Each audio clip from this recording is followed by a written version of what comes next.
What's up, queens? Welcome to the Female Dating Strategy Podcast, the meanest female-only podcast on the internet. I'm Ro. And I am Savannah. And today we are joined by a very, very special guest. She is a survivor of the sex trade and a radical feminist and awesome tweeter. Is that the name if somebody uses Twitter? Well, it is now. A twatter. No, I don't think that's right. Do you know what I'm just... A musketeer? No. A tweeter. Anyway, she has an awesome Twitter account that is an absolute must follow for anybody interested in all things, radical feminism and sex trade abolition as well. I am delighted to welcome the wonderful Roxie Roots to the FDS podcast. Hi, Roxie. Welcome. Hi. Nice to be here. Yeah, lovely to meet you too. And thank you so much for joining us. As I've previously just mentioned, I've been following your Twitter for quite a while now. And I always loved your takes on the sex trade and BDSM. And these are some of the issues that we'll be discussing with Roxie in this episode today. And you were recommended to us by Ellie Arrow. Yes. As a person who could talk firsthand about some of the more hidden aspects of the sex trade and like what's it like, how girls are shuffled into it, and then, the pathway out. So Roxie, would you like to introduce yourself and, tell us about yourself? Yeah, sure. So I'm Roxie Roots, as you said. I am a sex trade survivor and I am a woman with a very common story, I would say. I fill the classic profile of your quote unquote woman next door, which is someone, who actually started her life with trauma. So I have very early childhood sexual abuse trauma that happened in family settings. I'm the youngest of 3 sisters, and it happened to all 3 of us. And when I was 5, it actually came out. So the grooming, my first grooming kind of came out. And what followed was also something that is very common for women like me, which is, a life lived with the feeling of being wrong, weird, different, alien. And that kind of was my feeling up until I actually snapped out of my final hero's journey of entering and leaving the sex trade. Oh my gosh. So it's quite a traumatic background that you came from then, I guess, in terms of the women that you met during your time in the sex trade. Would you say that was quite common for them to come from a similar background to yourself? Oh, absolutely.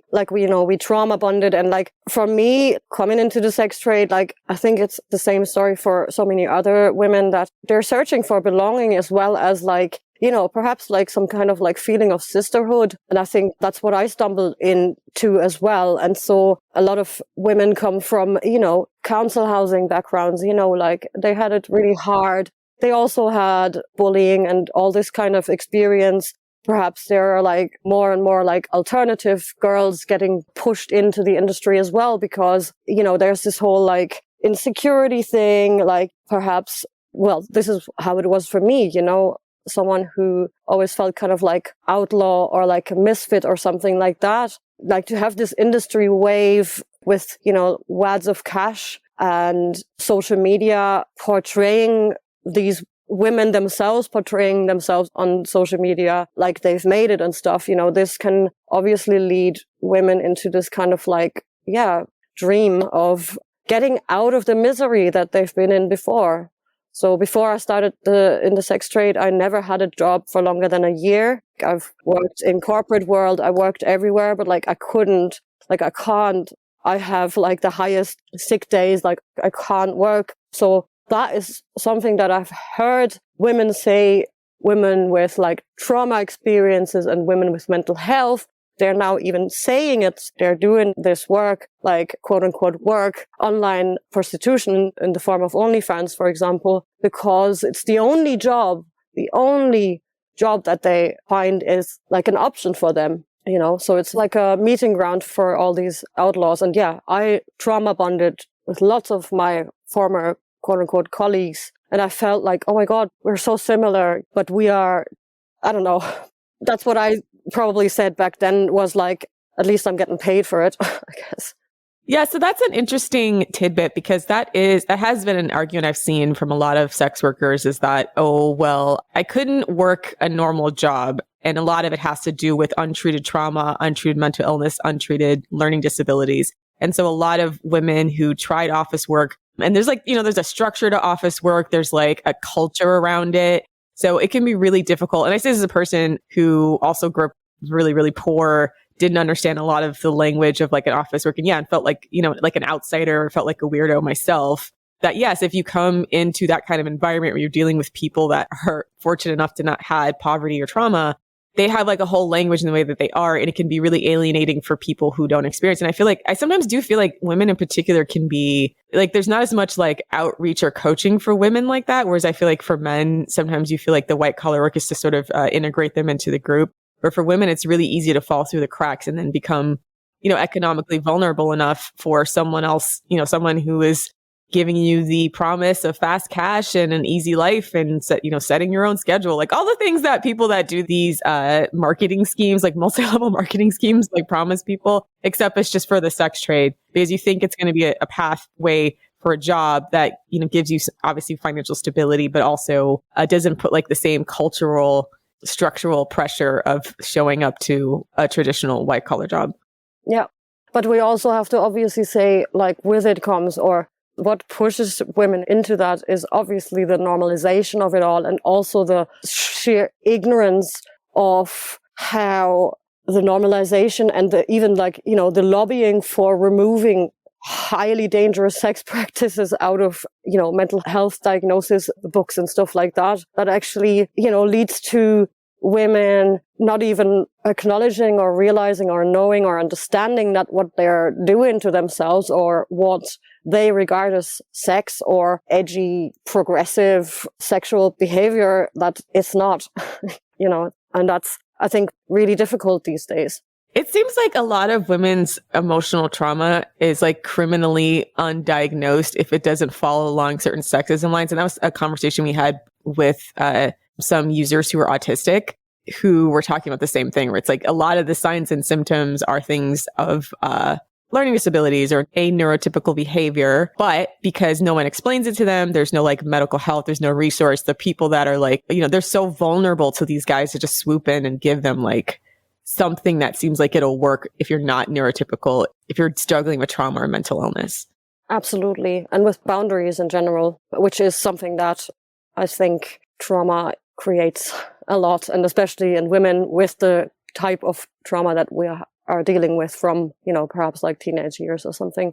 So can you talk a bit about how you managed to find yourself in the sex trade and, what that whole experience was like in terms of the Johns and I guess like the day-to-day dynamic? Because part of the reason why I feel like this is a bit of almost like, trauma hunting, but part of the reason why is that I feel like in the dominant discourse, or when you speak to sex workers on Twitter, they try to portray the job as one thing.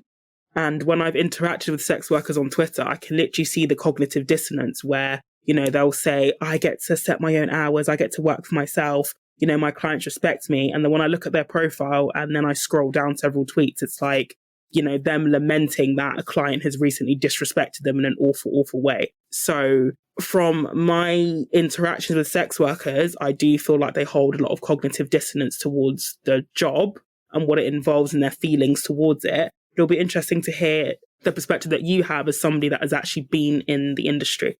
Yeah. What got me into it?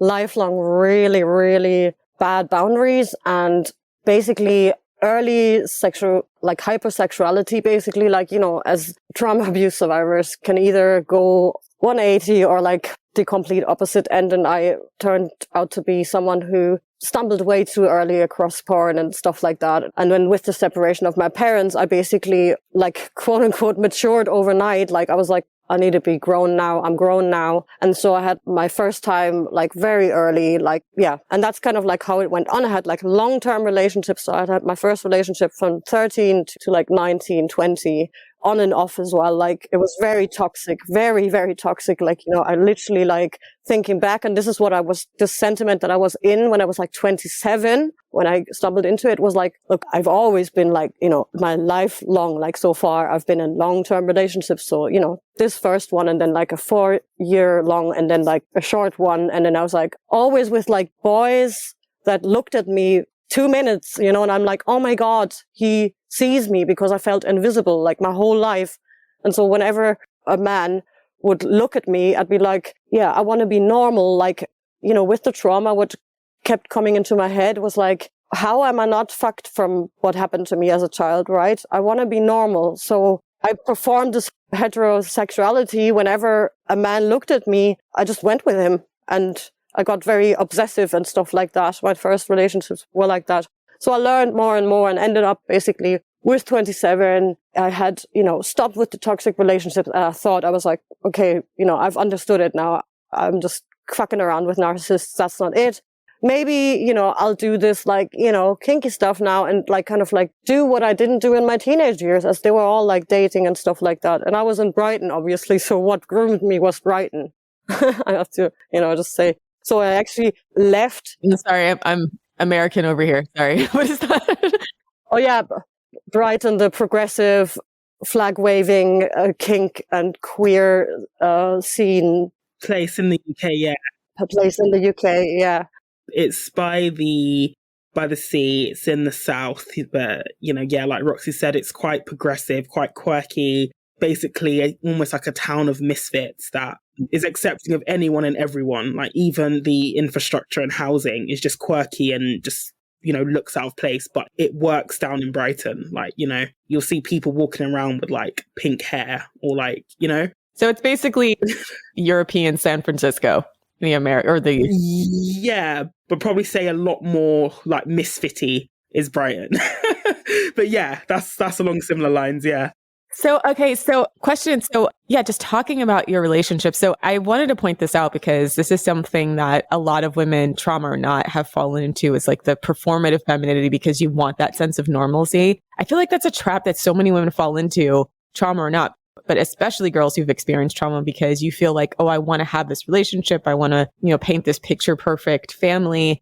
But the way that a lot of times the messages that women get, it's so much about performing femininity and not understanding how to vet men properly so that you are being safe, right? Or you're picking the type of guys who will be safe for you if you want to have a relationship. So I think that's a very important thing, because I think it's frustrating, because you think like feminism would more or less like focus on that, but so much of it has become about like, are you performing the right type of femininity? And on the right, it's obviously like conservatism, but on the left, it's like this kind of, like weirdo kink stuff, and calling that feminism and saying that women are going to find empowerment through that, rather than like focusing on like how to build healthy self-esteem and healthy relationships and vet men properly. So I just wanted to point that out, because I think that would be helpful. I think that piece is so helpful for women who are experiencing trauma, and like making those same types of logical, maybe missteps because of everything they're consuming from the media and their family, really. About what they deserve and what their place is in the world.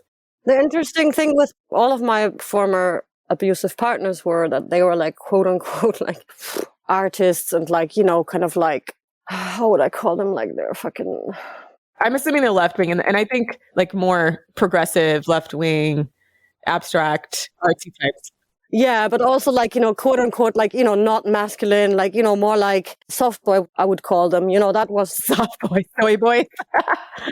Yeah, that was my trap. And I think, well, my opinion, now that I've been through a lot, like, obviously, and I've met way too many men, I think vetting boyfriends is really difficult, because they all turned out to be fucking lunatics after a while. Like sometimes it took couple of years, sometimes like the whole like abuse stuff started at some point, and it wasn't really predictable in many ways, I would say. But then again, with all the media, as you said, how can women actually like learn to trust their guts when all they see and learn and consume and can learn about like healthy boundaries or healthy ways to communicate It definitely seems like, and I think this is purposeful, that it's just a way to split women politically in ways that benefit men, right? Because like, you can feel like, oh, the men on my side are superior rather than understanding like, no, they're all kind of the same. Like they take different political sides and they have different ways that they present themselves. But at the end of the day, if you don't empower yourself as a woman or push back on certain things, like they'll try to exploit you. And it doesn't really have a political affiliation. I think it's a trap to think like, oh, because he has progressive values or because he's like artsy and open, that he won't be a misogynist, abusive scrote. Yeah.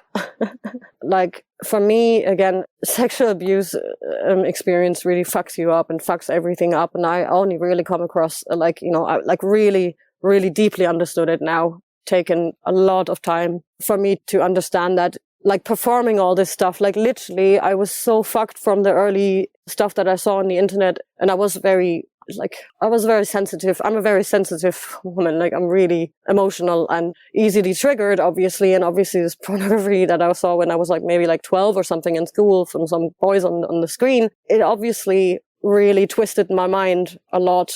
And yeah, and I obviously got into this. I was porn addicted, but like I sought it out and I know exactly, that's why I will speak on knowing that the content that I was seeking out way too early in my teenage years and stuff like that I knew this was bad. Like I knew it, I felt it, I knew when I watched it, like I knew that this wasn't good or healthy, but I would still do it. So perpetuate misogyny. I will also say that I always pictured myself in the male role. I was always like, ugh. In my head, I was like, no, that's not me, that person there, like the woman part.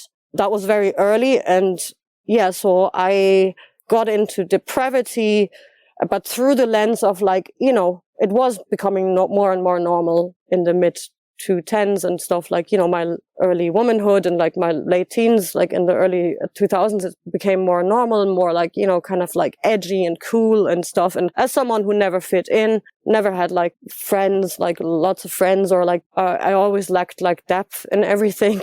I literally, I said yes to the depravity, and I admit that like that, thinking back, I know that it's the shame that, if you are ashamed of yourself already, then you involve yourself with something really shameful, and it's like kind of like, it's a self-harm, I guess, like psychological self-harm in a way that I want to make sure that people don't feel like if they've done sex work that they have to be ashamed, because I feel like ultimately like them Johns are the ones who should be fucking ashamed of themselves. Like it's an industry. How I always think of it as a parallel is like sometimes, especially if you're in an economically desperate situation or you're experiencing trauma, it's like some people, and like I know some guys, for example, who when they were younger, they were poor. They grew up in what would be the hood here in the States. We would call it the like ghetto, like large high-rise apartments in inner cities. And I mean, they sold drugs. They did things like they hustled, they stole, and they did things that they had to do to survive. And they've gone on to go to college and like become upstanding citizens. But, if you looked at them a certain way, like, oh, I can't believe you're doing this or you're like this, and having society look down on them because they come from poverty and they're doing essentially like a survival work, both because this is the only thing they know, it's the only thing they see, this is where they feel like they can fit in. I think it's important to understand like that a lot of times people, especially if that's like their economic outcome, like if they feel they can be part of a community in that way, that it's a completely normal thing. Like, and like, you're not hurting anybody. You just participated in a trade that was set up by men a long time ago to exploit women just like you, right? Absolutely. I was just talking about the shame of watching pornography. And I think everyone that watches pornography actually, and especially the brutal ones, that actually has swept in the internet, like very early on in the early 2000s already. That's the pornography I'm talking about. And that's the pornography that I was, that I saw way too early, and that does something to you. And watching it, I know for myself, and I know that, boys call it like men call it the post-nut clarity kind of thing. They know what they watch is abuse. And I knew that back then as well, but I was like detached from it. And when I watched it, I would just view it from the male angle. I'd be like, oh yeah, I wish I was this man, like whatever.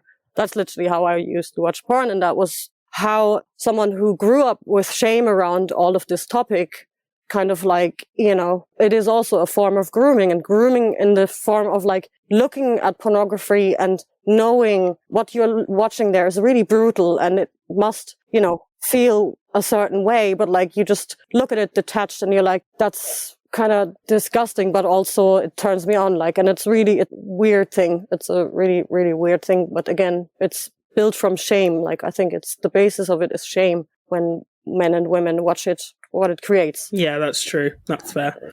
Yeah, again, I don't think there's any shame if you end up in the sex trade at all. But yeah, again, shame all the scrotes that experience and talk openly about the post-nut clarity, in which they literally say that they have to close their computer really quickly because they know. They know it's Kuma behavior. They know. But yeah, so the sex trade was, I watched porn early in my teens, so I knew what it was, And yeah, coming back to the Brighton story, and at the nudist beach in Brighton was where I met a photographer who I now understand is like a fucking Coomer who made it to be a guy who, he is a photographer and film person. Like he studied that, and now he's like doing it on the side that he, offering his services to the industry. And he's been doing this for like 10 years.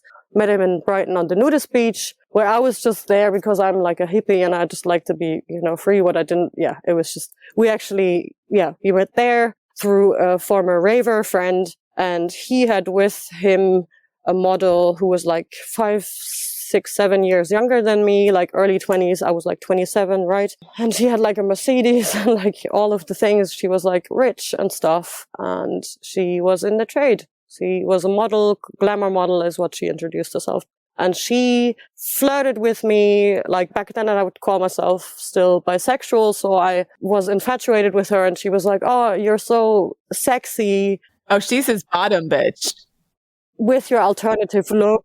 And she kind of like lured me in, quote unquote, groomed me, because she told me that I would make it like, 50 quid an hour. That's how easy it is. And I've been doing this since I'm 18, and I look at me now, I'm really rich and I get lots of jobs and stuff like that. And you're always in control. I don't do any boy girl. What she failed to tell me back then was that she was doing boy girl, but in the form of prostitution, which she wouldn't be saying. She would just call it like photographer. She would call it like for private content. And then it was like, I didn't know that. But she basically told me that only through like nude modeling and my own rules, like, my own levels. Back then I was like, oh yeah, solo. I mean, if she says I'm pretty, like I never looked at myself like that.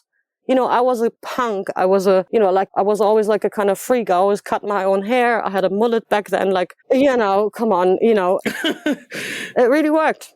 And that's how she got me in. That's such a common technique. Like I said, it sounds like that photographer's bottom bitch. They have a word for it. It's called bottom bitch. It's a girl that is used as like the anchor of the sex trafficking, the hook. Because like in most situations, especially for women, like if you don't have a woman there to like disarm the situation, then a woman might clock it as exploitative immediately. Whereas like when you have a woman come in and like basically market the sex trade to other women, you're more likely to trust her. And this is why, again, the sex workers work thing is it's just so icky, because there was a video recently that was released of Andrew Tate, and he's obviously in a Romanian prison right now, but his business plan was exactly that. And he said it in a very like misogynist, he didn't sugarcoat his words at all, where he basically said his bottom bitch, the first girl he got in his his webcam sex trade organization was his girlfriend who he'd had this like, off and on abusive relationship with. And then he said, oh, I can't get other girls to cam for me if I just go hook them. Like we have to find other women, and like these bitches got to be in love with me. And then like we can make money off of them. Right. So like they incentivize the bottom bitch to stay and groom other girls, because they say that like she's making money off recruiting girls for him. And then like she's the anchor in the hook. What you're saying is this is such a common tactic that it's like, I mean, it's one of many ways that women get groomed into the sex trade. And I wanted to point it out because I feel like whenever we talk about sex work as work, when you talk about actually the mechanisms about how women are groomed into this profession, there's just nothing feminist about it.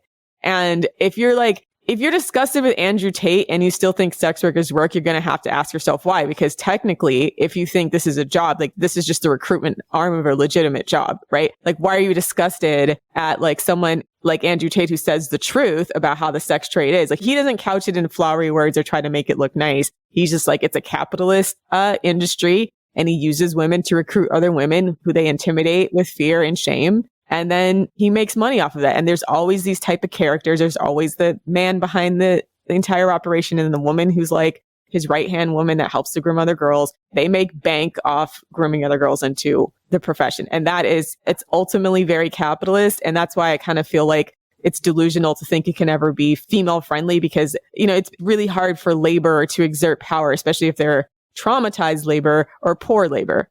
Absolutely. What I have to say to this is she only really knew him just then. So the situation that we have now, or generally women who are in the sex trade, and I've done it too, is that you will always sell your job as like really cool, especially if you actually have money. So once you are in the sex trade, it's really difficult to be like, this is actually what I do. Like, she obviously could only tell me what she sounded best. When I asked her about what she was doing and how she set up her business, she obviously wouldn't tell me this very important detail, for example. So the grooming already happens because women are so cognitively dissonant when they are in the trade that it doesn't even have to be that they are, quote unquote, like bottom bitches connected to someone, but they just do it themselves because just to legitimize what they do and actually because sex work is work. And here I am, I'm driving this Benz. Like, isn't that fucking class? Like, even though I might have been groomed into the sex trade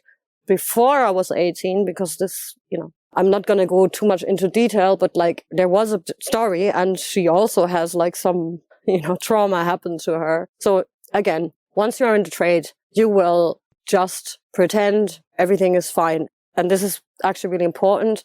The sex trade, this is the realization that I had that got me out, is that the sex trade is literally like a narcissist, abusive boyfriend. It's like it starts with grooming, aka future faking, like, hey, young newcomer, like, you can do all these things, like, look at you, and there's what's a cash for you like this, if you do webcamming and all this kind of stuff. And then whenever something bad happens to you, you just like, you compartmentalize, you're like, that's just one thing. I'll just do that and that, I'll just stop working with these people or whatever. Like whenever you talk to the outside world, you will always just tell them everything's fine, like might have had like a bad day, but it's fine. It's like a toxic relationship, which is really hard to get out. So that's the kind of structures that I find kept me in long-term relationships as well as the sex trade, because, there's also the hope of like, if it doesn't really work out or it's been years and you're not really making lots, maybe there is the day will come if I keep working, if I keep shifting and perhaps like, changing the niches or cut my hair or change my boobs, or maybe then, there's the zero sum cost game. Isn't that what it's called? Like, once you are in, you're like, he can't be that bad. I couldn't have chosen the wrong one. This can't be happening to me. That's the pattern. That's the same pattern. I think that's such a powerful analogy when you compare sex work to being in an abusive relationship, because it's exactly that. And it follows the exact same steps as well. And it also contextualizes why it's so difficult for women to leave. So on that note, like, how did you manage to extract yourself from the industry? By realizing that I was in the worst of all of the toxic relationships that I've ever been in, with what I would now call a porn chaser, porn addicted coomer, like literally the worst of all of the ones. Like, I've never ever met anyone so as depraved as this man. And he loverboyed me over Twitter while I was actually having like meltdown, as you were mentioning earlier, like as I had every now and then, like, fuck all of you lurkers on my Twitter. I had like 130K, on my porn Twitter because I was like doing these like retweet groups. Now I can go into the details of like how fucked up the whole thing is online. And I would love to hear, actually, because I think it's important to the mechanism. So when you say lover boy, you mean like he tried to align himself? Yeah, like I had this meltdown. I was like, oh my God, I hate all of you. Like, what the fuck? And I'm not making any money. And like, it was 2019 and like the HIV porn ban was just like across the globe. Like all industries have to stop because of this one guy. I forgot his name, like this fucking disgusting ass American porn man. And I had this moment of like, oh my God, this whole like, what the fuck? Like, and all the men that I've had met up until that point, it is all blue. And basically he came into my DMs and was like, hey, you're really cute. And like, you're very, and again, you know, you can tell me like, as I said, like I got into relationships because men were like literally talking to me and they didn't look too bad, like, you know, and that's what he did. And very low standards. Like, you know, he asked if he should bring some food for our first like date. And I was like, oh my God, he's so like, you know, like lowest of the expectations.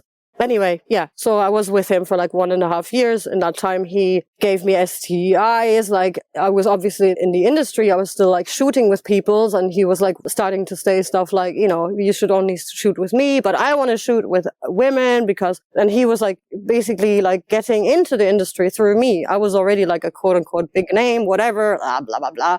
He asked me for lots of money all the time and I trusted him. And I, you know, he also obviously had a baby mama. There was like really horrible stuff that happened. Like, you know, he's some black Jamaican guy. Like, my gosh. Yeah. No comment.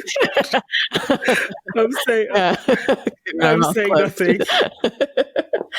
He was a yardie. Like he was literally like out of jail. Like, you know, the whole thing. And I literally believed the whole like, oh yeah, I've changed. Jamaican men don't have like 3 families, like that live like 2 blocks from each other. Honestly, oh my God. It's actually quite a common story from sex workers where they'll be with a guy who doesn't like their line of work, but who is essentially funded by the sex worker's lifestyle, and they'll just be leeching off them. Yeah, like I said, men are capitalist, right? They see that and like, damn, she's probably making a lot of money. I bet I can get into this trade by making her my girlfriend. And then like, you know, slowly coercing you to shoot with him and, you know, making money off your back, right? That's the crazy thing about men. It's like they can see the capitalist opportunity. The sad part is like, I think they figure because so many of these women are already doing sex in the first place that they're easily manipulated. You know, a guy who's predatory is going to see that and like see cash dollar. I bet when he saw him the first time, there was like dollar signs coming out of his eyeballs. Like, that's how a lot of them are. So question, just to clarify. So you did both pornography and also, did you do full service sex work, like private sex work? No. So like, you know, we skipped the whole part actually. I started off with modeling, you know, low levels, like with high levels, you know. Anyway, so I started off with like nude and dessous and femdom from the beginning, and then webcamming on adult work also kind of early on, because I've understood that you don't have to work every day. Like, you know, you don't just magically get shit everywhere. Like, you know, Twitter profile, then adult modeling profile, then webcamming profile, and then soon came OnlyFans because everyone was raving about it. It was like, you know, end 2017, start of 18. And then in 18, I was getting more and more DMs because that's what they do. And this is literally the industry. This is how you lose your boundaries. You're like already stepping into the depravity. You're on Twitter. There's like all these hashtags, like you can see all the fucking insane shit. And there is either producers or big name performers, male usually, coming into your DMs being like, oh, hey, like new here. You're so cute, whatever. Yeah. And that's what happened pretty early. I understood that with my look, which was, you know, as I said, alternative. With the look of an alternative, you usually get submissive and BDSM stuff offered as modeling jobs, you know, or as porn or soft porn or whatever. There was no interest in alt girls portraying anything else. So always like, you know, chains and all this kind of stuff. I did more and more of that then, like, you know, only soft, glamorous, not glamorous, but like, you know, BDSM type of stuff, but never really like just posing. Yeah. And then there was the mainstream people, 2018, like I didn't have much money. Like it wasn't really working for me. I wasn't booked as much. And then there was men producers coming in and being like, yeah, do you want to shoot for us? And I always had this modeling friend, you know, the woman that got me in, and she was always there, and she would like verify these people because she'd been in the industry, and she'd be like, you know, reassuring me if I should shoot with them or not. And so I shot in total, like in 2018, and probably until like 2019. I don't really know because I dissociated half of the time. I shot, I think, maybe like 10 scenes, maybe like boy, girl, quote unquote. That's penis and vagina. And you get like 300 to 350 quid for it. Wait, okay, so question. So they didn't even like share the profits with you. They gave you a flat rate. You get 350 for, and it doesn't matter how long the shooting day is. And obviously you get the 350 after the guy has come on your face, and you don't know these men before, sometimes a lot. Like, I started off with like having an age limit because I'm an abuse survivor. I can't do like old men. Like, that's really bad because it was my granddad. So I started off with like, I have my limits, like, please respect them. But like, it turned out like they're just all old men, like halfway, like they're all over 45 or something, like disgusting. But, once you rock up at a shoot, it's really difficult. And that's what I want to say about like, oh yeah, you knew what you were going to get yourself into. No, you don't fucking ever know what you're getting yourself into, because you roll up there. You might have had like some quote unquote professional conversation via email, because you don't do that on the phone. You're like very, here's my fees, here's my thing, blah, blah, blah. And then, yeah, that's the details for the shoot. Come there, blah. So you rock up with your fucking stupid suitcase with your stupid porn clothes and your fucking high heels, and you bring as much as you can because you never know what you're gonna get or what you have to wear or whatever, and you have to do your own makeup, and then you'll do the whole like still photography, which takes sometimes like an hour or two or something, and you meet this guy and you literally just like shoot. Sometimes you get like asked, hey, well, I'm taking a shower now, so we are both like really fresh. Sometimes they just like, well, we shoot now. And like, as someone who doesn't have boundaries, you don't know how to act. Like, everyone's like, yeah, be professional. What is professional? Like, what is the way to say, I'm uncomfortable with that? Wash your stank ass before you fuck me? Yeah. Yeah. And like, their bosses, like, they've hired you. So like, how do you say anything, And it's the same with what happens to you then when you get like treated like shit while on camera, because you have to be focused on the camera all the time, like, because you're always in the center, and that's how they fuck you over. Like, the whole breaking a woman in pornography happens because whilst you are in this ordeal of what's happening to you, you have to concentrate constantly on how you look, and what your body, like how you are standing, like how you look like from the side or whatever. There's constantly people in your face. I've been only on like filthy shoots, like quote unquote, like, they're big sites, but there's only one other person than the men there. And so like, it's really hard to snap out of something like that. Easy for them to coerce them too. So that was something very similar. I mean, one of the most infamous American porn stars is a woman named Lana Rhoades, and very similar story to you. And she ended up in the porn industry, and she talked about all the time how they would tell her one thing when she was like, interviewing for the job to come shoot porn. And then she'd get there and it'd be a completely different story. And they'd basically just force or coerce her in it. Like stuff like making her eat vomit, like stuff like that. Like, it's just really like, they want to do these disgusting things to these girls, but they know that you would never do it if they disclose it up front. So they're counting on the fact that they can intimidate you in the moment. So like, that's deliberate. You know what I mean? And I think part of the appeal for these producers, especially, or just these men involved in the industry, is knowing that the woman wouldn't want to do it, but she has to do it anyway. And I think this is part of, when people talk about Johns especially, it's weird how they say things like, oh, they're really respectful. Some of these like lefty Johns will say like, I'm hiring a sex worker, I'm really respectful of women, when actually a lot of Johns will say, part of the thrill comes in coercing or getting a woman to do something that they know she doesn't want to do, but she does it anyway just to make them happy. So the lack of consent is the appeal for them.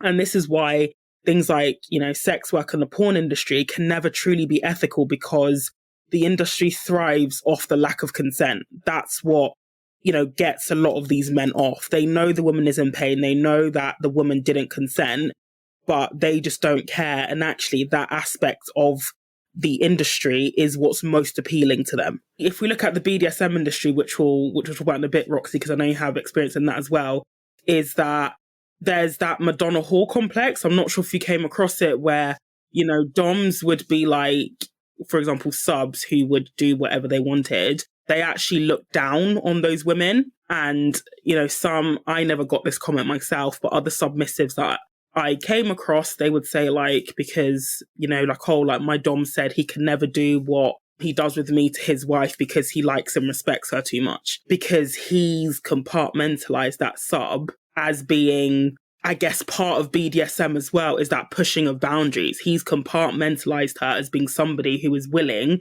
to compromise her boundaries. And what's even more fucked up is that he then looks down on her for it, even though that's what he wanted. Honestly, like when it comes to like BDSM, the sex industry, like the male psyche is just incredibly fucked up. And I'm not sure that many women realize that, just how fucked it really is.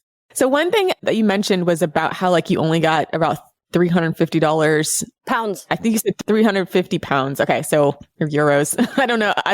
Trying to do the conversion rate in my head to what it is in the US, but like somewhere probably around like $400 American. So, but these guys, so how do they exhibit these films? So I'm assuming, obviously they made a lot of money probably off of your film. So like they give you a flat rate for the day, and then who owns the video? Do you have any ownership of the video, or the guys own the video and they can distribute it? No. Wow. Okay, so important about the coercion aspect as well, just before. In the porn scene, you set the rate before. They know with newcomers that a lot of them don't actually know how much to ask for. So they will ask you. They will be like, hey, what's your rate? A lot of newcomers think like 150 is maybe like enough or whatever, and they'll take it. You know, that's really, really important. I had this model friend who was in the industry for a long time. So she told me I could ask for way more than you now if I would start boy girl, which she didn't do officially then. But she told me when I asked her, yeah, like a newcomer rate is 350. So that's what I went for. I did always do the haggling thing. I always started off with like, especially if they're big name companies, I'd be like, I'd ask for like 400 and they'd be like, nah, flat out.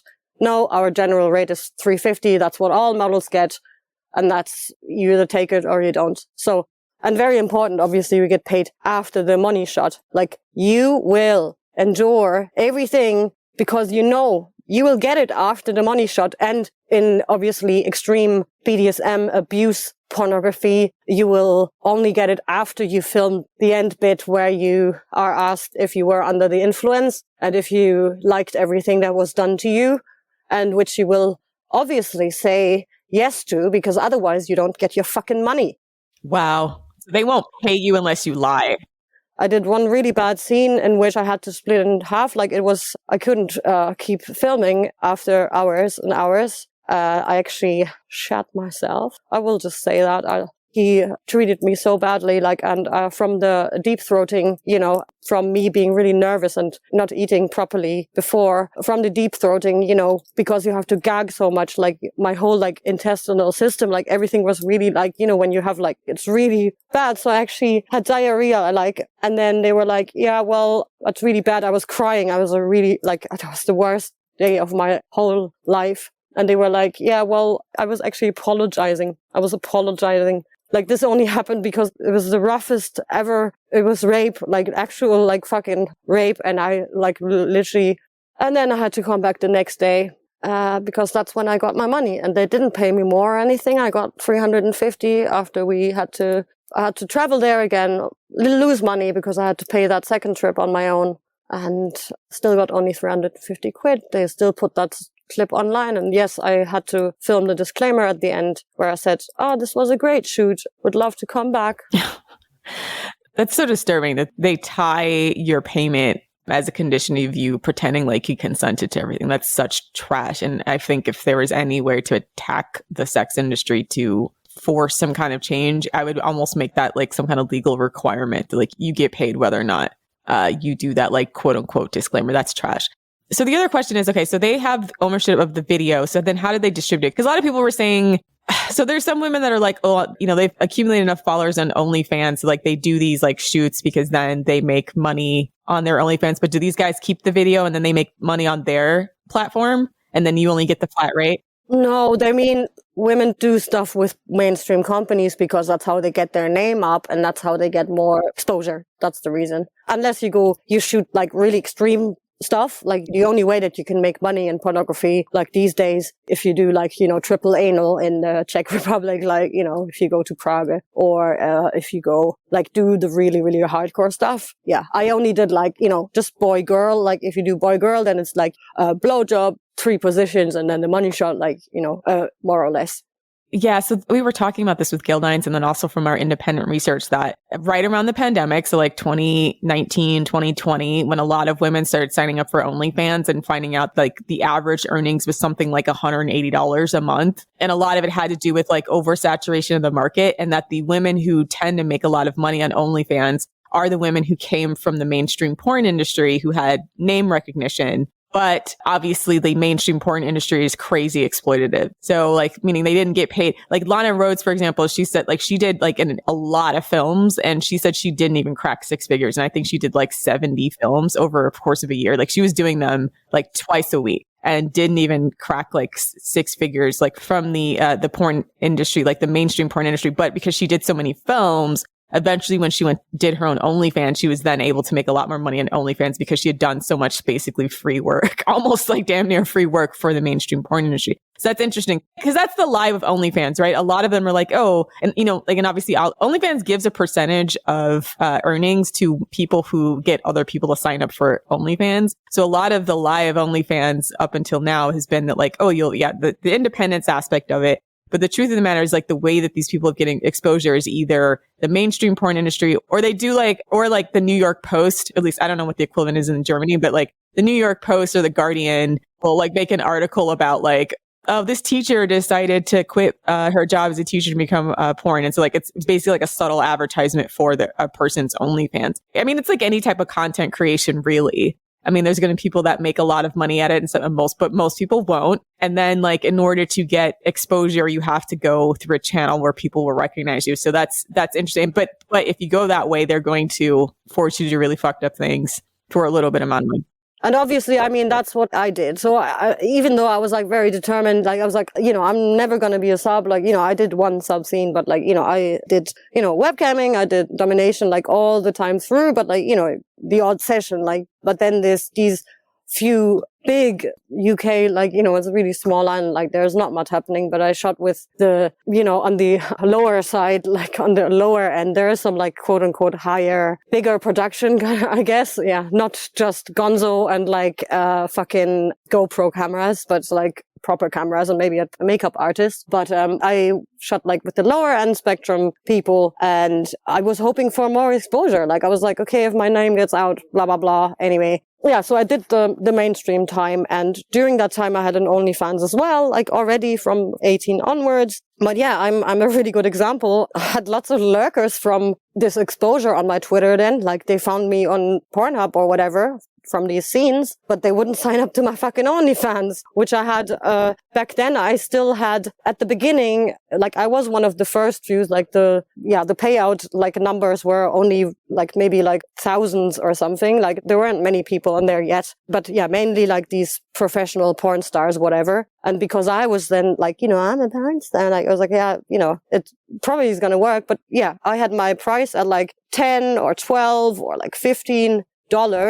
And no one was coming. Like, it was really difficult, like, and so I, with my kind of like, edgy, weird look, whatever, I had to do more nude on Twitter, like more showing something. It would go on Reddit as well, like, as you have to do that because OnlyFans doesn't give you exposure themselves. Like, you have to just put your link everywhere. I only used like Reddit and Twitter for advertisement. But yeah, it didn't really work. And for me, I only really got money on OnlyFans in 2020, but that was because I was in the industry for longer time. Then I had lots of connections, and I had like connections and these connections that kept me in this industry were these like super rich femdoms. Like they were I went to femdom balls, like in London, there's this like femdom ball is a like worldwide event. All the mistresses come, like it's insane. Like, and I was just there with my, I will admit, like, I was never into fashion and shit like that. I just bought secondhand,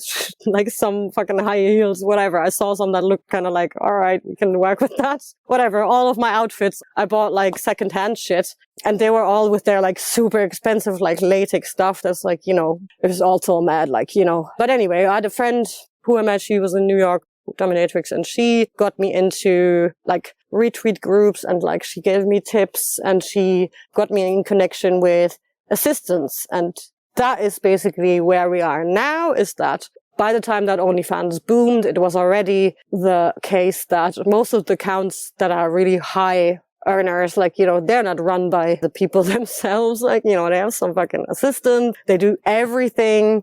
They literally do everything. And also by the time the market was so over flooded and it became like really homogenized, and every single creator, every single woman started using daddy as the like term for like everywhere. Like, you know, when, hey daddy, everywhere. Like it didn't fucking. Oh my God. So the irony is like, and Lana Rhodes has talked about this too, is that like all of this work and it's not even that well paid. In fact, you probably could make as much money like posting cat videos on YouTube. Because she even talked about how like the thing about it is like if you do porn, because you're essentially an influencer, right? It's really even hard to like get sponsorships like going that way. So like a lot of porn stars like that tried to leave the industry just tried to become like legit influencers so they could actually get brand deals.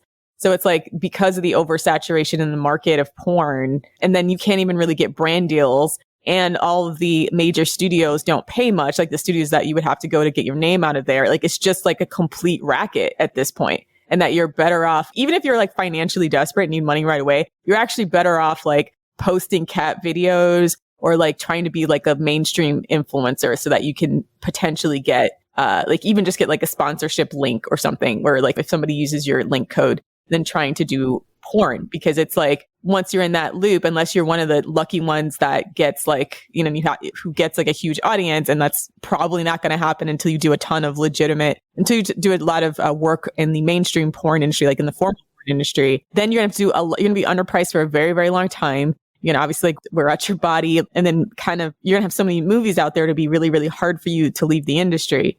So I want to say that because I know so many women are getting into like the survival sex work game, but like truthfully, like it's at the point where it doesn't even make economic sense to do porn anymore, right? Like it's not even to make you as much money as if you just did like, I mean, I saw a YouTube channel that has a lot of views about a girl who was talking about this living out of her car. Like she was actually homeless. Like just even like being honest about your situation or whatever's gone with you, like can get you just as much like views and sponsorships and attention than like trying to do sex work. So just if you're in a position right now where you're considering getting to the industry, like I'm just trying to do the dollars and cents aspect of it, that like just from speaking to you and like now looking at a lot of these other people, it doesn't even make economic sense anymore. And not to mention it could be really tough to get out of the industry, and or it could penalize, you know, if you try to go legit, it could penalize you. So just be aware of that for anybody who might be considering it. Absolutely. I would definitely say that, as I said, like once you get into the industry, it's really hard to get out for the reasons that you've already kind of like stigmatized yourself. And, you know, I want to just say that really clearly. The stigma will never go. Like the stigma, as much as you try to normalize quote unquote sex work, the men will always treat you like a whore. It doesn't fucking change. It will never change. It's the worst thing that you will experience when you get into this industry, because they treat you like fucking shit and crossing your boundaries. Like, you know, if you're offering a certain type of content or whatever, like they will deliberately go and tell you the shit that you don't want to hear. And no one prepares you for that. For the depravity that men are going through or willing to go through when trying to literally fuck with you when you are an online prostitute. And so illegal stuff, things that start with P, things that start with beast, like things about their children, like, oh yeah, very, very important. The shaming of their partners, like, you know, oh yeah, my ugly wife is lying next to me, but I'm talking to you, you know, and this is a really common thing. So far so that it's become a whole genre fetish that models offer, and especially femdoms, the whole like homewrecker thing. They literally actually, you know, portray the whole I'm better than your wife kind of thing to make money. You know, it's all gone marketing wise and like, you know, capitalism wise, it's gone full on depraved and without boundaries and ways to escape it, because you can't. Once you're on OnlyFans or on Twitter or something for that matter, you will get the most depraved messages, images and videos and stuff sent. And it's insane. I mean, we believe you. I mean, we were moderators on Reddit, so I can only imagine what you saw. And we were pretty grossed out just with that website. So I can only imagine what you were being sent. It's probably, I can't. I'm sorry. I'm just sorry men aren't better, but it's like, there's just, you know what I mean? Like there's no bottom to male depravity. And I cannot stress this enough. Like when we talk about normalizing sex work, it's like, if you let them normalize like sex work, like they will literally try to normalize every disgusting thing that you could like possibly conceive, and even more so, right? So like just listening to the stuff they're sending you, it's sad, it's sick, and unsurprising. So can I just quickly touch on the femdom aspect? Because this isn't going to be like another dragon of BDSM, because we drag it all over the shop on FDS. But one thing that as you know, I'm quite critical of the BDSM community, and one of, my main criticisms is that it replicates gender dynamics perfectly. And this is why BDSM will never ever be illegal in conservative countries. So if you went to a conservative nation and said, I like to tie up my wife and beat her for sexual pleasure, they'll be like, okay, yeah, rock on, go for it, But when I say this, when I point out the fact that BDSM is a very, very gendered place, in that, 99% of the males in it are doms and 99% of the women are subs. There's always that one idiot who is like, there are female doms too. But from what I've heard from female doms is that their experience is often, it's not the same as the male dom's experience. So it'll be interesting to get your perspective, having been a female dom to, I'm assuming, to male subs, what that was like and the dynamics of those sorts of relationships. Absolutely. So I lost most of my subs in sessions after the first sessions. They didn't come back because I did what I wanted to do. Because I was like, I'm the fucking boss here. I want to fucking do what I want to do. I will do a little bit of what you booked me for, as in, you are, to explain, they will choose you for a session because you look a certain way, because you offer a list of fetishes that they are into. So you are a fetish dispenser from the beginning. You are dehumanized and objectified from the beginning. And then so they pick you and then they ask for a session. They're like, hey, mistress, I'm into... And my specialty was, from the beginning, ball busting, so kicking men in balls, chastity, telling men to fucking keep their dick locked and send me the keys because they should just stop using their penises and just stop wanking to porn. That's kind of like my moral high ground that I was like on the whole time through. It was like, oh yeah, I mean, this is not a bad job kind of thing. It was like, Damn, I was going to say, I don't think this femdom thing's actually a bad idea. I'm joking. No, but like, now listen, the reality of it all, the reality of it all is obviously that they didn't come back because I wanted to have fun. So one of my main fun things that I did was like ride in princess saddle on their backs, like get on your fucking knees, like giggling like a fucking, just ridiculing them. And in lots of dungeons, they have like mirrors. I would be like, oh yeah, come on, you pig. Just stand in front of the mirror and just look in your fucking ugly ass face. Look how fucking pathetic you are. Like, what a fucking disgusting creature you are. And I'm sitting on him like a princess, like not pony play because he likes to do pony play. Like, no, I want to sit on his fucking back. I want him to like drag on his fucking knees and carry me around. I'm fairly small, whatever. It was fun. Like, it was fun. Calling them pigs and stuff. Like, it was fun. They hate that. They don't want to do what I want to do. Like, a lot of them would be like stopping me and be like, oh, mistress, that's a little bit like, and I'm like, okay, turn, like, Jesus Christ, man. And yeah, again, I'm a really shit dumb because they mostly didn't return because I did that with almost everyone. So it seems like, your experience aligns with the complaints from a lot of female doms, is that these so-called male subs, they just see you as some sort of kink dispenser, almost in the same way as a female sub, but they just see you as a kink dispenser and not as a person. Whereas the thing is with female subs is that, at least from my experience and from other female subs I connected with, and also the experiences of female subs on the internet, is that they actually see their dominant as a human being, and they recognize that they're not interacting with a kink or a set of kinks, they're interacting with a person. And this is why women in BDSM, whether you are a dom or a sub, they just get the raw end of the deal because men do not return the favor. And really important, like, you know, in these dom sessions, like, you know, in prostitution and in film prostitution, so pornography, you can dissociate. Like, you know, that's the only way to survive. Like, you know, you just stare at the camera, you're like, you just clock out, snap out of it. In a dom session, you have to be alert all of the time. You have to kind of like, you know, I still try to be a good dom, but I think only that one round pony thing and letting him look at his disgusting face was enough for most of them to break it with me. Even though they might have enjoyed the rest of it and they might have actually, and now comes the fucking disgusting part. I was like, oh yeah, kicking men's balls, how class. Like, that's fucking fun. And I also did like CBT, you know, stomping on like literally with like shoes and shit. Like, I was like, oh my God. But anyway, they pay me for it. I'll fucking do it. So they come from it. Like, one guy, I nearly vomited everywhere because I can't, like, I kicked his balls, kicked his all fucking shit around, and he ejaculated from it. It was like, oh, thank you, mistress. And, oh God. And I was just like,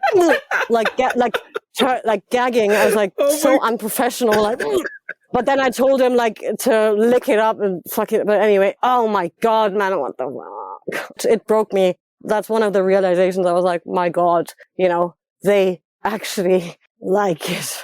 Oh my God. Yeah, that's insane. Yeah, males were a mistake. I'm not going to lie. Like, yeah.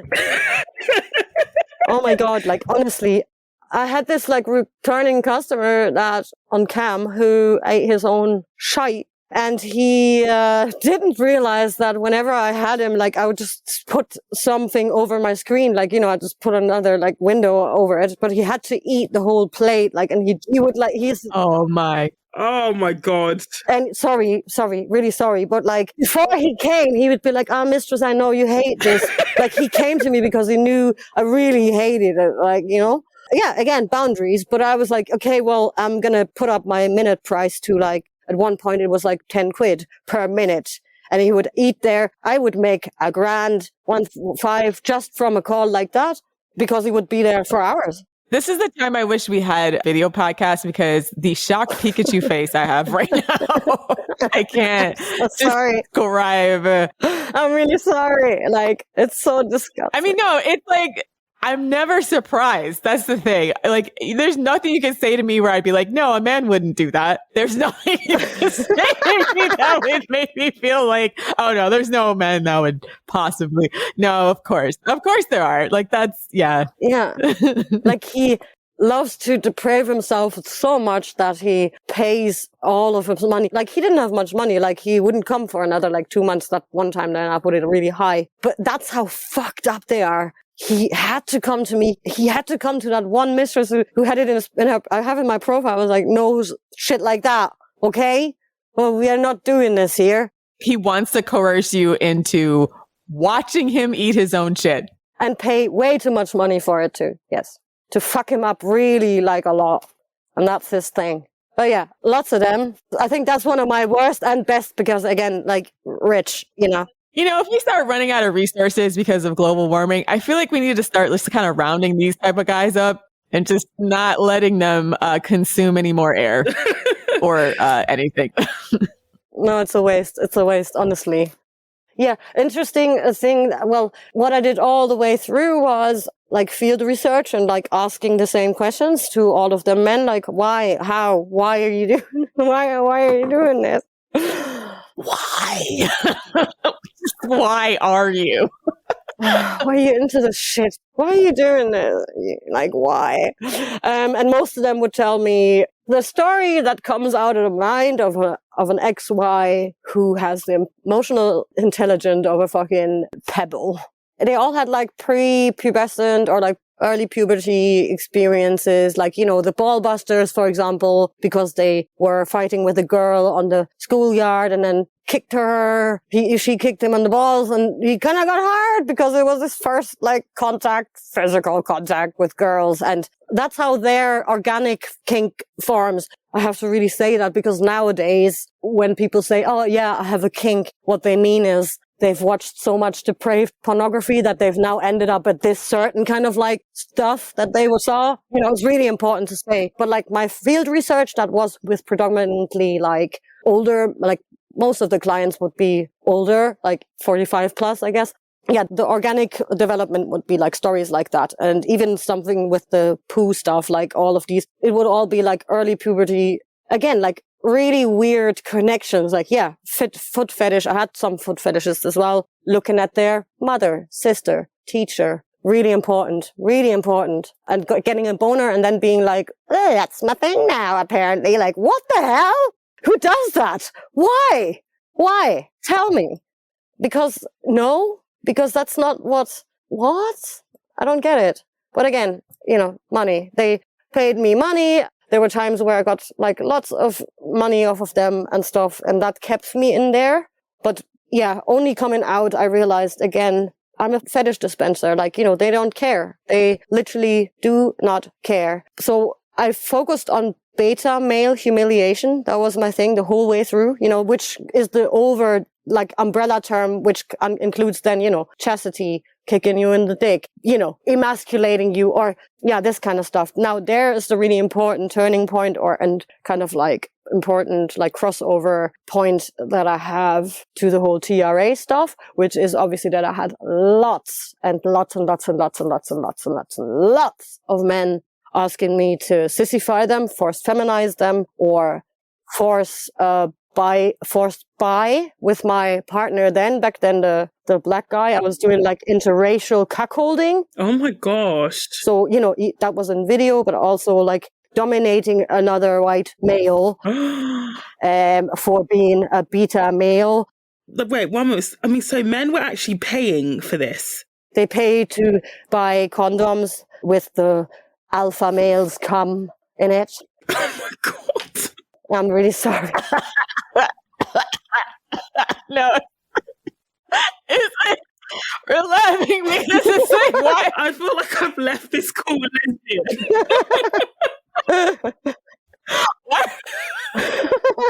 These are the creatures we're forced to share a planet with that think they should be our leaders. But can you imagine, like, these are the creatures that are, like, running the world, our institutions. What the actual fuck? Politics. These are the men that call themselves high value. Fuck me. Alpha male like, confession. Jesus wept. Like, Noah, send the flood. No, actually, God, send the flood. Start again. Fucking hell. Reset it all. No, honestly, the internet wasn't a good idea, especially for men, like, on a big... They're actually paying for this shit. Oh, yeah. I mean, okay, so when I had this guy approach me, I had also money signs. I was like, yo, I'm already a femdom. If I have a black male, I already knew about this fetish kind of stuff.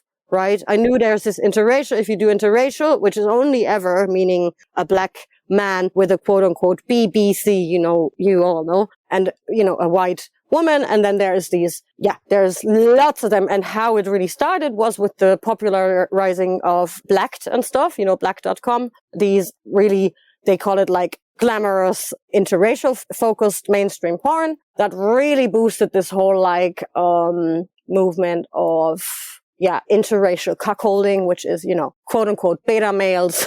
I call them, so beta males, that's like, they're incels, but they're like on the porn side, right? So they're just like, I'm worth nothing. Women are, they'll always pick the alpha male, blah, blah, blah. My role is like, just be a submissive servant. But what they mean is be a fucking disgusting creep and eat weird shit and be a fucking depravity and in and of itself. And the crossover there is with the like kind of like SJW thing. It gets more twisted with the whole like sissification for use of transmaxing so that you can get penetrated by these alpha males. Oh my God, I'm really sorry, but like, oh my God, yes, this is like this. Oh my God. Oh my God.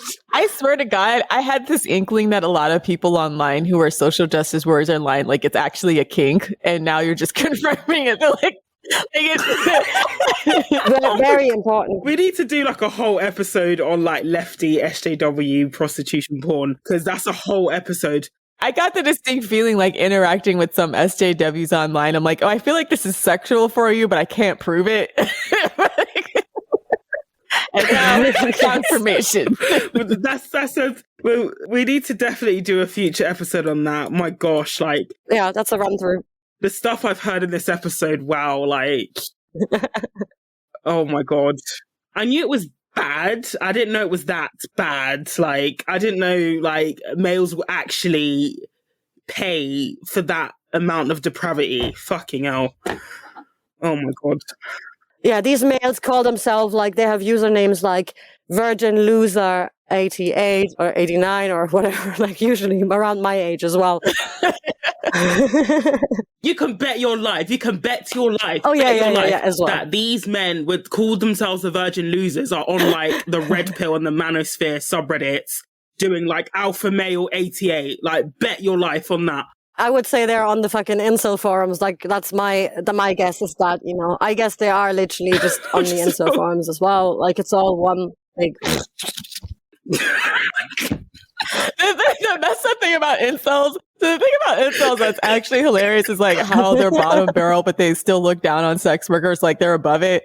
Like, they're like, because people have suggested them, like, okay, so I used to read the incel forums before they got kicked off Reddit, but like they would actually have a rule that would say like, oh, don't suggest us to see prostitutes because like it's beneath us. You know, we should be able to get women without having to pay for it and everything. So like they're super like they have no one, but they're like super deep. They think they're like actually above women still. It's weird. It's just, well, yeah, they objectified them so much that, you know, it's only beautiful women for them. The beta male, the kind of cuck or the fucking, they call, you know, the cuck or pussy free is also very important. They are like, I know I'm worth it. I'm ugly and I'll just watch porn the whole time. Like, you know, but I'll never have sex because I know that I will fail. Like, you know, it's all like I'm literally like just bottom barrel. But yeah, they just get porn addicted instead. That's their kind of way. Yeah, that was the kind of guys that I was dealing with for pretty much the whole time. And kind of like, and yeah, I made lots of money over the lockdown period then because I was locked down with my abuser. With the few clips that I got out of him, like whatever, it doesn't matter. I could at least make lots of money, and that was like the highest paying, but you know, with least effort because I was traumatized all the time and I couldn't get out of bed. It was just really awful the whole time actually, but I made 10K, 12K, 13K a month, you know, in 3 months in a row. And then I got a really big like meltdown, just burnout and had to start from scratch again. And shortly after I was out basically. But yeah, I used this man, like, you know, I knew he was going to make me money. That was also something that, you know, made me kind of stay. And it also made me kind of like natural boundaries so that men would stop sending me, it would mostly stop that they sent me like dick pics and like, hey babe, do you want to see this big, like all of these kind of stuff, because it really got this whole, like, I could be like, I don't deal with like, you're all beta males. Like basically I could say all you white men, like leave me alone. I'm a dom, I'm a mistress with this like alpha dude. And, you know, as soon as you talk to me like with kind of like infantilizing language or something, I can like kick you off. And they, you know, mostly behaved because of that. It was like a kind of like boundary. That's the only thing that you can really do in this business is obviously that you find a fetish or something that you can then use, you know, to your benefits. And that's when they stopped calling me like baby girl and all these kind of things. And they stopped sending me their penis pictures. And I could actually do like, I did like small penis humiliation. So they send me their dicks after they pay me 50 quid. And then I ridicule them for how disgusting they are, which, you know, better than nothing. I had like a generic thing. Sometimes I didn't even look at them. Like it doesn't matter. So, you know, but anyway, that was kind of like, that's really important. Again, that's what I want to say about like boundaries for people who don't know what boundaries are in an industry that doesn't really provide boundaries. And doesn't respect them, even if you did.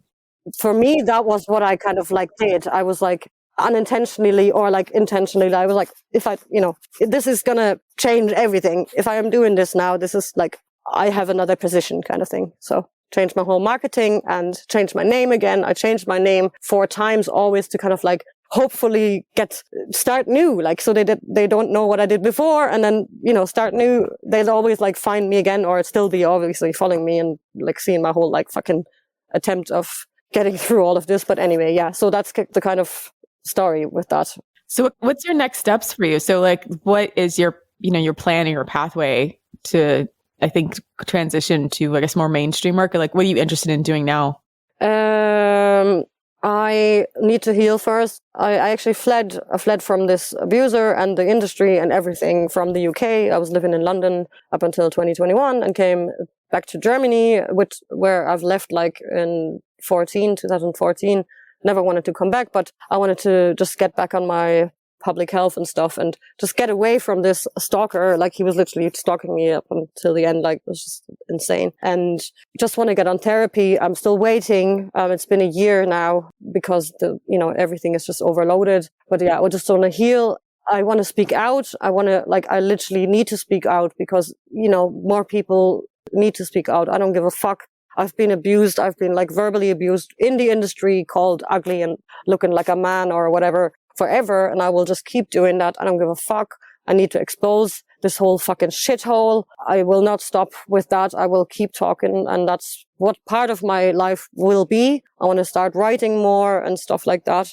But yeah, after my therapy, which is coming up, and then I want to help survivors, but also women with like body issues, maybe detransitioners, doing something called like nature coaching. It's basically just like, mindfulness in nature. You just walk together and you can like reflect on, maybe you look at something in nature and maybe it reminds you of something and you just organically get into something maybe deeper or find out something about yourself. It's not a therapy like thing, but something like that. I'm very much like that. I'm actually a hippie. So I want to hippie in the sense that I think if women or if generally humans would have more contact just with like the organic world and just see that they're like part of a whole like ecosystem, we're just like one bit of the planet. And yeah, like things like how you look and how people make you feel or something, maybe they aren't as important as you always think. Maybe, looking for validation online and all these kind of things are actually, unhealthy.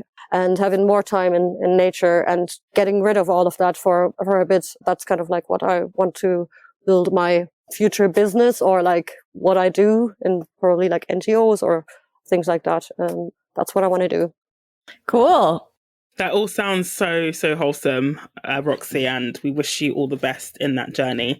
And thank you for sharing your story with us. It was very enlightening, sobering, and at times entertaining, but overall it's a very, very, I guess, a powerful look into the sex trade and what it is actually about as well. So thank you so much for sharing your story with us. And maybe in the future we'll do a bonus content for people who can stomach it on some of your femdom travels. I mean, I knew it was bad, but I didn't know it was that bad. Oh, the BDSM community just needs to just die, but that's another conversation. Fuck me. One important, just tip for all female listeners, just, when someone talks about oh yeah, I watch porn, whatever, question what kind of porn they are watching, where have they ended up already? Are they on page 103 or That's not funny, but yeah. It's true. I know what you mean. You know exactly what you mean. They're deep into that book and they're not coming back, right? They're going to finish it all the way. Honestly, ladies, I just feel like my ovaries have just shrunk in this episode. They've just folded. They've just been absorbed back into my body. Every day we stray further from God's light.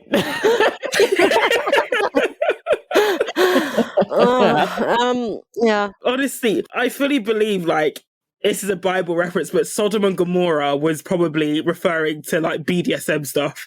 I'm convinced. I am totally convinced that God was totally in the right. Because when you read what was happening, it was God sent his angels down to Sodom and then a group of men tried to gang rape the angel. So I'm oh yeah, I think God was you know what? Fuck all of y'all. Oh my God. Listen, if God thinks it's time to start the fuck over with the male species. Yes, it's time to hit the delete button. He was probably yeah, I don't know why I created this kind of rapey, gross thing.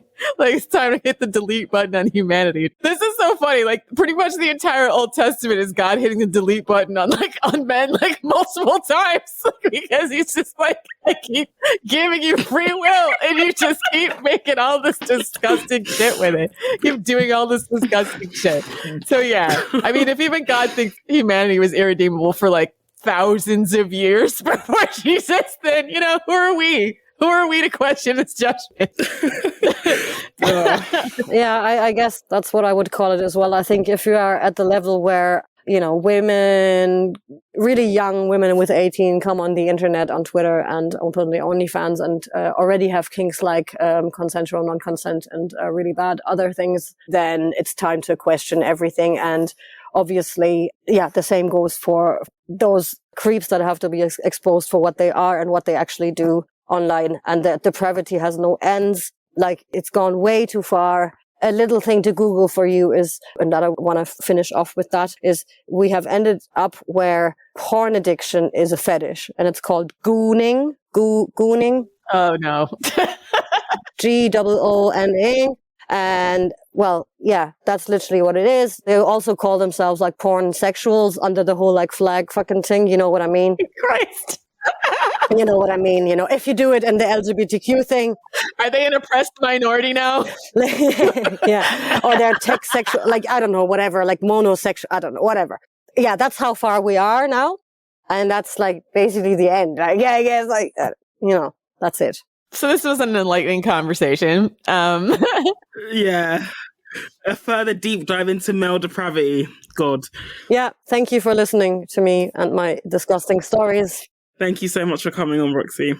No, this is great. I mean, I think the granular detail about both the economic aspects of it and then like what exactly you're getting into when you get into sex work is so important, because no one tells you, like you said, like no one says anything about like what's actually the industry is actually like when you get in it. So this is, I think, hopefully super valuable for anybody listening. So, all right. So I think I'll wrap. Did you have anything else, Savannah? No. I'm just sighing at the despair of just what I've just heard. I'm still processing it. God, I just feel like... I think Old Testament God needs to make a reappearance, because... Honestly, like Sodom and Gomorrah was talking about male depravity. Like, they rewrote the Bible so it was like men and women, but there's no way men became this fucked up just now. Like, that's what they were talking about back then. Yeah. Okay, so if you want to talk about this episode, you can check us out on thefemaledatingstrategy.com. And also, if you want to listen to weekly bonus content, talk to us about this episode on the Discord, which I'm sure a lot of people have a lot of feedback, so I'm interested to hear. Go to patreon.com/thefemaledatingstrategy. Follow us on Twitter @femdatstrat and on our Instagram @_thefemaledatingstrategy. Thanks for listening, queens. And for all you scrotes out there, I hope Old Testament God smites you while you sleep. Die mad. Bye. See you next week.